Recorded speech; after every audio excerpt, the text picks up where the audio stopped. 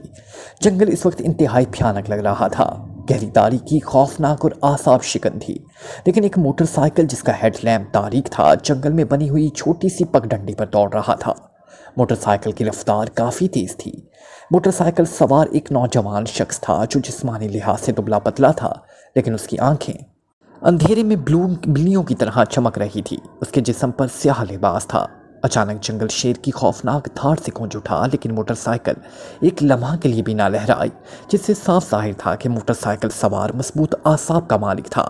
اب وہ جنگل کے درمیان پہنچ چکا تھا۔ اس نے موٹر سائیکل روک دی اور پھر سٹینڈ پر کھڑی کر کے وہ ایک طرف ہٹ کر کھڑا ہو گیا۔ وہ بغور چاروں طرف دیکھ رہا تھا۔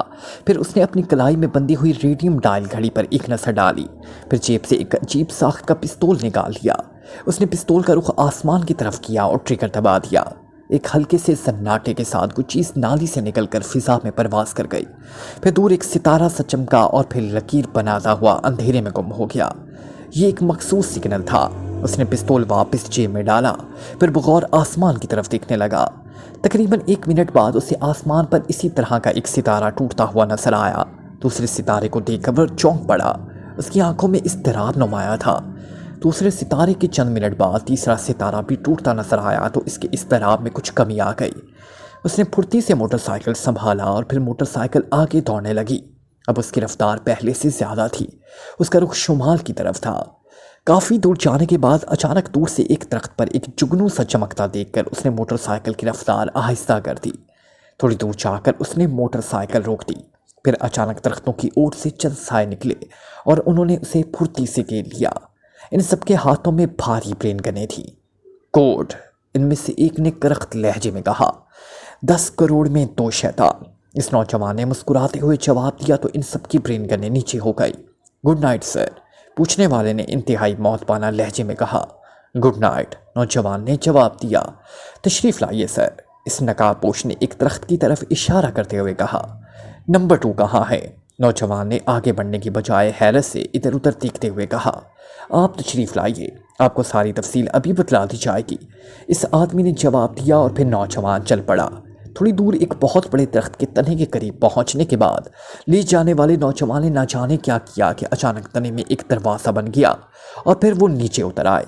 تھوڑی دیر بعد وہ نوجوان ایک سجے سجائے کمرے میں موجود تھا۔ اس کے سامنے وہ نقاب پوش کھڑے تھے جو اسے یہاں تک لائے تھے۔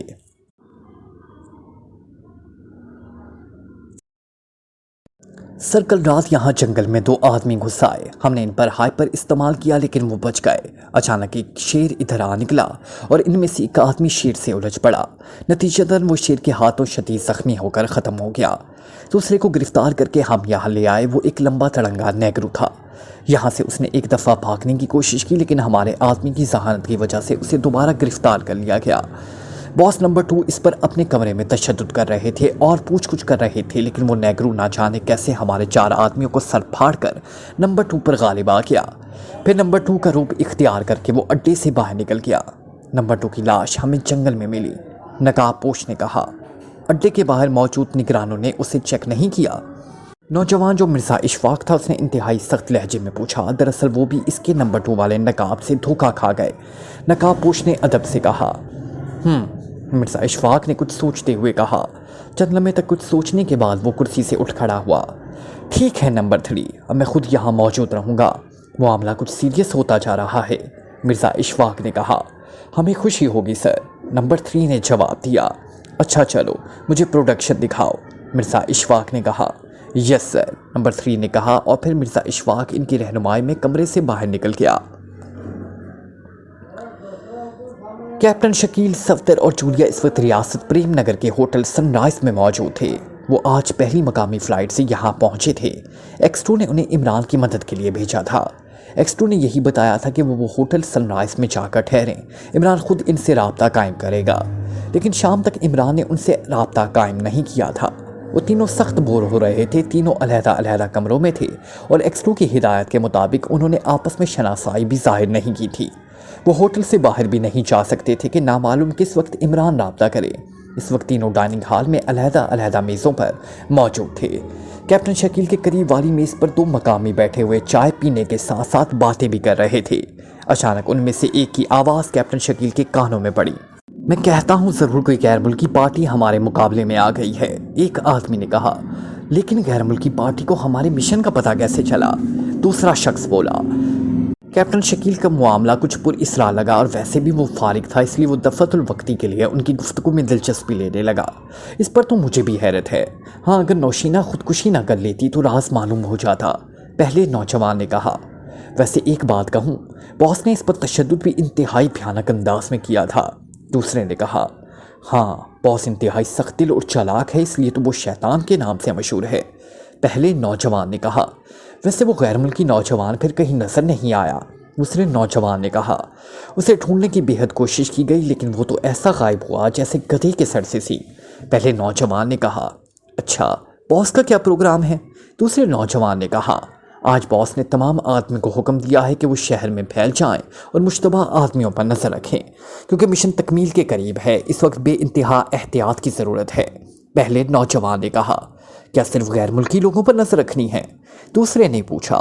یہ ضروری نہیں کہ جو بھی مشتبہ نظر آئے، پہلے نے کہا۔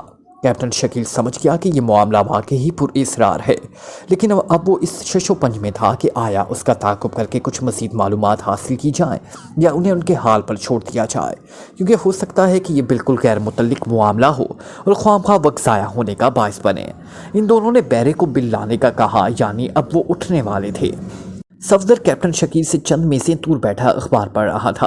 کیپٹن شکیل نے فیصلہ کیا کہ ان کا تعاقب کیا جائے، یہاں خالی بیٹھے رہنے سے کچھ نہ کچھ کر لینا کچھ بہتر ہے۔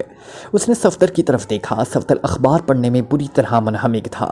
کیپٹن شکیل نے بیرے کو بلایا اور اسے اشارے سے سمجھا کر کہا کہ یہ کارڈ اس میز پر بیٹھے ہوئے آدمی کو دے آؤ۔ بیرا کارڈ لے کر پھرتی سے صفدر کی طرف بڑھ گیا۔ کیپٹن شکیل بل پہلے ہی دے چکا تھا۔ بیرا نے صفدر کو جیسے ہی کارڈ دیا، صفدر چونک پڑا۔ اس نے بے اختیار کیپٹن شکیل کی طرف دیکھا اور کیپٹن شکیل نے اسے ایک مخصوص اشارہ کر دیا، پھر اٹھ کر ہال سے باہر چلا گیا۔ وہ دونوں آدمی بھی ہال سے باہر نکل چکے تھے۔ دونوں ایک ہی کار میں بیٹھ گئے اور پھر تھوڑی دیر بعد ان کی کار ہوٹل کے کمپاؤنڈ سے باہر نکل گئی۔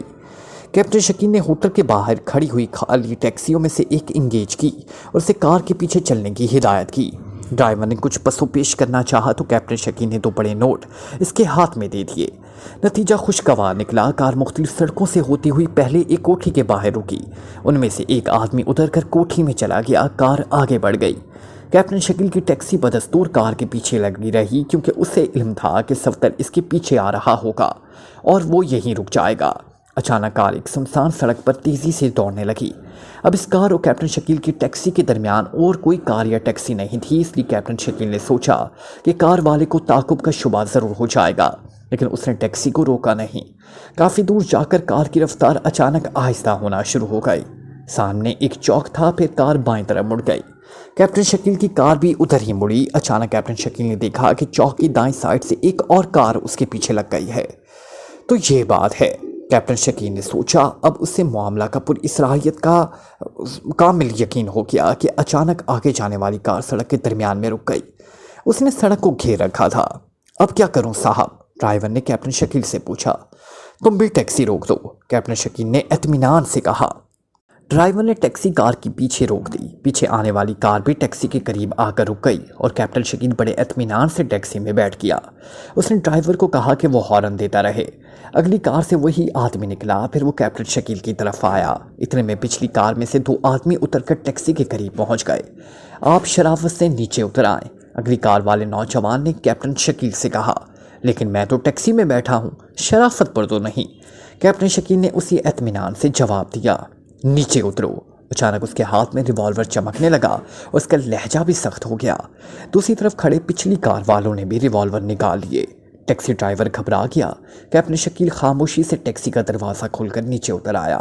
اس کا چہرہ حسب معمول اسپاٹ تھا۔ اور کوئی حکم جناب؟ اس نے نیچے اتر کر بڑے مہذب انداز میں پوچھا۔